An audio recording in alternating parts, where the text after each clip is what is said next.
Israel Hamas युद्ध के बीच Lebanon का आतंकी संगठन हिजबुल्लाह इजराइल के लिए नासूर बन जाएगा, ये कभी नेतन्याहू ने सोचा नहीं होगा। दरअसल गाजा में इजरायली फौज का रास्ता रोकने के लिए हिजबुल्लाह लगातार उत्तरी इजराइल पर बमबारी, रॉकेट और ड्रोन हमले कर रहा है, जिसकी वजह से हिजबुल्लाह और आईडीएफ युद्ध के और ज्यादा करीब आ गए हैं।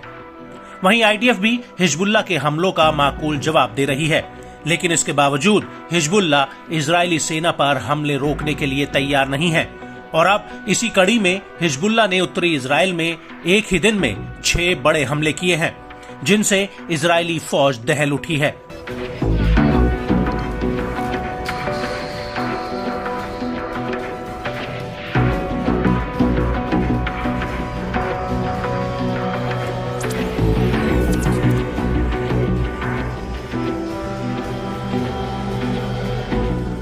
हिजबुल्लाह ने इजरायली सेना की हदाब यारीन चौकी पर हमला किया है।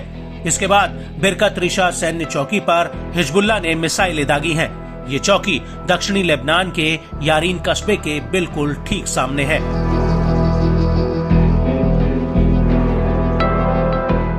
इसके अलावा बिरकत रिशा इलाके में भी हिजबुल्लाह ने मिसाइलों से हमला किया है। यह इलाका लेबनान के अलबुस्तान कस्बे के ठीक सामने की तरफ स्थित है। बिरकत सैन्य चौकी के अलावा शीबा फार्म्स में इजरायली सेना की ज़ेब्दीन पोस्ट पर भी हिजबुल्लाह की मिसाइलें गिरी हैं। यहां तक कि बयात ब्लिडा सैन्य चौकी पर भी हिजबुल्लाह ने ताबड़तोड़ मिसाइलें फायर की हैं। वहीं दूसरी तरफ जब अल तयहात हिल में इजरायली सैनिकों का जमावड़ा लग रहा था, उसी वक्त हिजबुल्लाह ने इन सैनिकों पर कई मिसाइलें फायर की।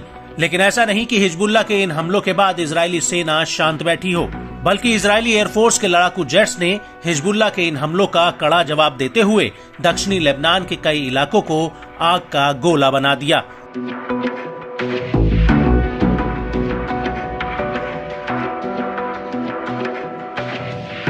दरअसल इजरायली एयरफोर्स के लड़ाकू जेट्स ने मईसत जबाल इलाके में हिजबुल्लाह के ठिकानों पर तगड़ा हमला किया है। आईडीएफ का कहना है कि उसने इस इलाके में हिजबुल्लाह के आतंकियों को घुसते वक्त डिटेक्ट किया था, जिसके बाद उनके ऊपर हवाई हमला किया गया।